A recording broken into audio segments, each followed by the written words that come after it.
We have this problem that is a basic problem. It looks like a basic problem, but it's a tricky problem. It's a rectangle, so you know it's a rectangle, and you have this point E that you don't know where it's placed, and they are asking you, is the area of ABE bigger than 25? So the data is simple. They give you the side AB, and then they give you the diagonal AE. So let's work with A first. When you work with A, you know this side, but you don't know where the other point is. So it could be bigger or smaller. It could go anywhere, basically. So the area of the rectangle will go better and bigger and bigger and bigger and bigger up to whatever point. So it could be very small, like 1, 2, 3, or it could be 50, 100, whatever. So obviously, this is not data sufficient.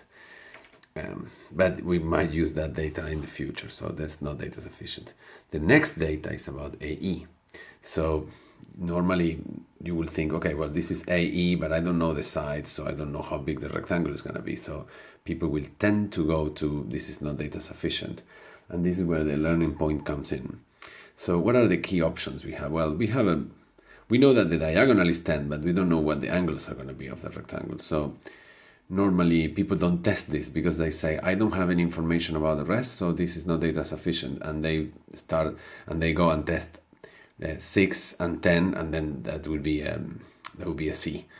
But that would be wrong, because we know one thing.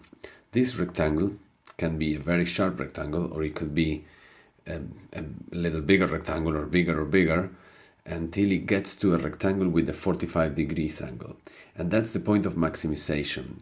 We know, and this is what we are learning here, when you maximize the area of any figure when the sides are more balanced. So you maximize a rectangle by making it a square with the size the same equal. You maximize a rhomb by making it a same size rhomb. And you maximize this triangle area by making the angles 45 degrees. That is the maximum area. This is not the maximum area. You can even see it here. And any other option of any other triangle will have a smaller area than this.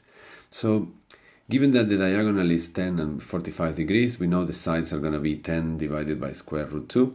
And we can compute the maximum area. The maximum area is literally going to be 10 square root 2, 10 square root 2 divided by 2, which by simple mathematics you get to 25. And that is exactly the question. The question was this bigger than 25? Well, it's definitely not going to be bigger than 25, so it's definitely smaller than 25.